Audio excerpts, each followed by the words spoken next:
कि मनुष्य सोता भी है तो भी उसकी विचार तरंगें चलती रहती हैं, कल्पनाएं चलती रहती हैं, कहां कहां घूमता रहता है। बहुत सारी इच्छाएं जो मनुष्य की जागृत में नहीं पूरी हो पाती हैं वो कल्पनाओं में पूरा करता है, स्वप्न में पूरा करता है। और यही कारण है कि तमाम सारी ऐसी घटनाएं होती हैं जो घटी हुई होती है, आप उनका स्वप्न देखते हैं या स्वप्न देख लेते हैं, बाद में वो आपके जीवन में गुजरता है। भविष्य में जो घटना घटने वाली होती है वो पहले बहुत लोग स्वप्न में देख लेते हैं, कहते हैं भाई मैंने ऐसा स्वप्न देखा था। कारण वो तरंगें चली हुई हैं आपके अंदर में। भूत, वर्तमान, भविष्य तीनों का ज्ञान आपके आत्मा को रहता है। आत्मा में सारा ज्ञान मौजूद रहता है। भूतकाल का भी ज्ञान रहता है, भविष्य का भी ज्ञान रहता है और वर्तमान का भी ज्ञान रहता है। तो महापुरुष समझाने का प्रयास करते हैं कि जीव को कल्पनाओं से बचने का प्रयास करना चाहिए और जो पल हमारा गुजर रहा है ये पल हम आनंद मग्न होकर जिए, इस पल में मगन हो। कल का सूरज पता नहीं देखा है कि नहीं। महापुरुष कहते हैं कि सामान्य 100 बरस के और पल की खबर नहीं, पल भर की खबर नहीं कि हम रहेंगे कि नहीं रहेंगे, लेकिन तैयारी कितनी है। 100 साल हमारा सामान चलना चाहिए। आप अगर विचार करके देखो तो बहुत सारे सामान होंगे आपके पास जो आपकी जिंदगी इससे भी आगे चल जाएंगे, नहीं चलेंगे। आपके घर के जो सामान है आपकी जिंदगी खत्म हो जाएगी, लेकिन वो सामान खत्म होने वाले नहीं है। गौर करना चाहिए, विचार करना चाहिए। ये सामान पदार्थों में हमारा मन लगा रहता है, सामानों में मन लगा रहता है, उन्हीं की कल्पना करता रहता है, जबकि अगले पल का कुछ भरोसा नहीं। तो इसलिए महापुरुष क्या समझाते हैं, पल पल जो बीत रहा है ये अनमोल है, यही शांति का भंडार है, ये सुखों का स्रोत है, इसमें मगन हो। इस पल को विवेकानंद ने वर्णन किया था अपने ऑटोबायोग्राफी में। वे कहते हैं कि भूतकाल के बारे में तुम सोच रहे हो, जो बीता हुआ समय वो बीत गया, अच्छा बीता या बुरा बीता, अब उसको सोचते रहोगे। कुछ लोग भूतकाल के सोचते रहते हैं, मुझे तो बहुत दुख मिला था, नहीं सोचते मेरा तो जीवन बहुत दुख में गुजरा है। अरे अब सोचोगे तो क्या फायदा होगा, हो जाएगा कुछ, दुख में गुजरा है, लेकिन अब सोचेंगे तो इस समय भी और टेंशन देगा। तो गुजर गया, एक घटना 10 साल पहले गुजर गई, लेकिन अब वापस ला करके उसको आप बासी को लाकर खा रहे हो और बेचैन हो रहे हो। 10 साल की घटना है, गुजर गया, चला गया। हाँ, उसे शिक्षा लो। आप क्या लो? शिक्षा लो। भूतकाल से शिक्षा लेना चाहिए। शिक्षा ले लो कि कहाँ मुझसे गड़बड़ हुआ था, कहाँ मुझसे गलती हुई थी, कहाँ मुझसे बिगड़ा था। तो जो भूतकाल में बिगड़ गया है वो वर्तमान में उसे सुधारने का प्रयास करें। ये भूतकाल की बातें हैं, लेकिन ये सोचने की आवश्यकता नहीं होती कि हम तो बहुत दुख पाए थे पहले।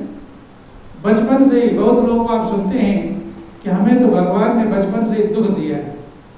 कहते हैं कि बचपन से दुख सुख बहुत कम लोग बताते हैं, ऐसे बहुत कम मिलते हैं कि हम बचपन से बड़े आनंद मग्न हैं। बताता है कोई? आपको बताता है? दुख बताते हैं। क्या बताते हैं?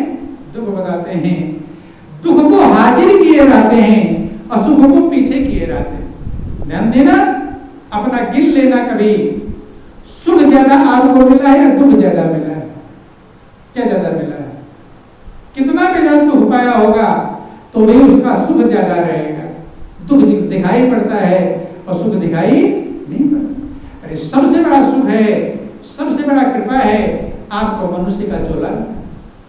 इससे बढ़कर आनंद का भंडार कुछ भी नहीं, इससे बढ़कर सुख का स्रोत नहीं है, इससे बढ़कर शांति का स्रोत नहीं है। देवता जिस जीवन को तरस रहे हैं वो आपको मनुष्य का चोला मिला हुआ है, लेकिन आप इस भाग्य को कभी समझे नहीं। किसी ने नहीं कहा मुझे बहुत बड़ा भाग्य सौभाग्य है जो मुझे मनुष्य का जीवन मिला है। कहते हैं कोई, दुगड़ा तो सुनाते होंगे लेकिन भाग्य सुनाते नहीं। जब आपके विचारों के रील में दुख घूमेगा, क्या घूमेगा? दुख का दुखड़ा घूमेगा, रील घूमेगी, तो आपको बेचैनी ही करती रहेगी। मिला हुआ है। अरे भूतकाल के सुख याद करो, क्या याद करो? सुख याद, जो जो सुख मिला है उसे याद करोगे तो ये पल आपका आनंद मग्न हो जाएगा, नहीं आनंद हो जाएगा। और भविष्य की हम कल्पना करते रहते हैं, भविष्य में दुख के लिए ही परेशान रहते हैं, कहीं ऐसा ना हो जाए, कहीं ऐसा ना हो जाए, कहीं ऐसा ना। अगर तुम सोचते रहोगे तो उससे कुछ होने वाला नहीं। महापुरुष कहते कर्म करो, जब कर्म को संभालोगे, कर्म सही करोगे, बीज जब अच्छा बोएंगे खेत में तभी तो अच्छी फसल होगी। अब बो दे बबूल का पेड़, खेत में लगा दें, अब परेशान रहे कहीं ऐसा ना हो कांटे गिरे, कांटे तो ही गिरेंगे, नहीं समझ में। तो इसलिए महापुरुष कहते हैं कि बोए पेड़ बबूल का तो आम कहां से? अब आम का पेड़ बो, आम माने अच्छा, अच्छा कर्म बनाने का प्रयास करें, कल्पनाओं में, बेचैनी में अशांति, और मालिक की कृपा पर विश्वास होना चाहिए। क्या होना चाहिए?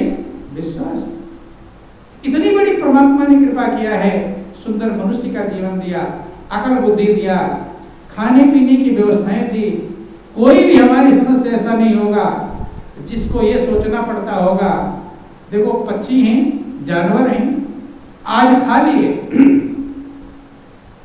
उन्हें कल क्या खाएंगे पता नहीं है पता है? रखा हुआ उनका भोजन, पक्षी कहीं अपना भोजन रख रखे हैं?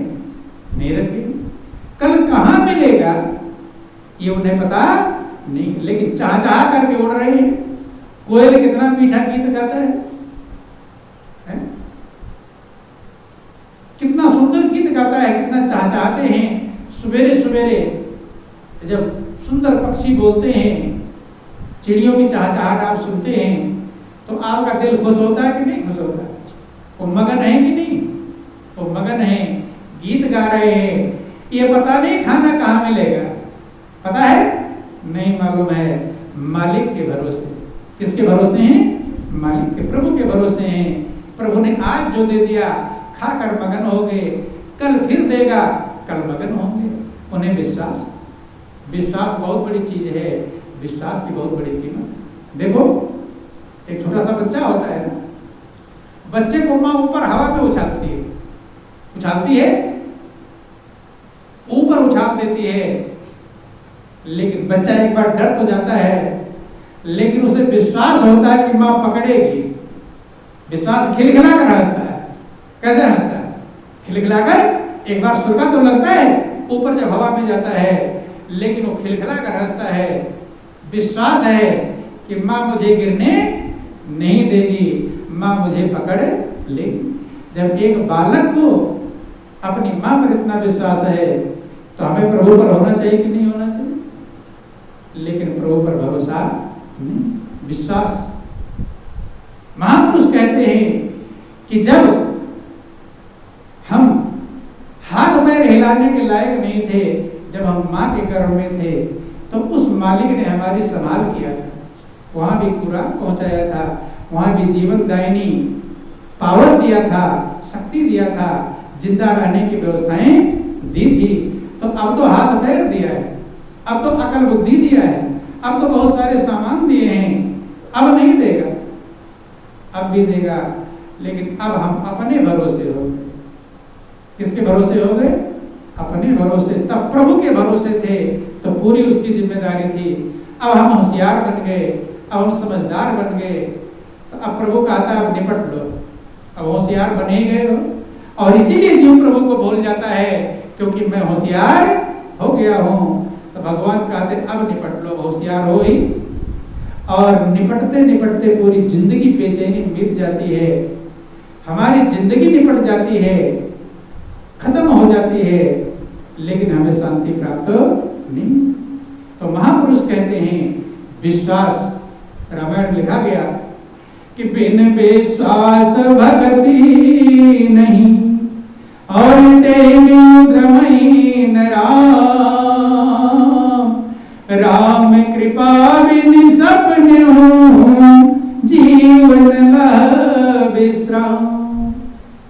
सबरी की कहानी आप सुनते हैं, सबरी को कितना विश्वास था, भरोसा था, मजबूती थी।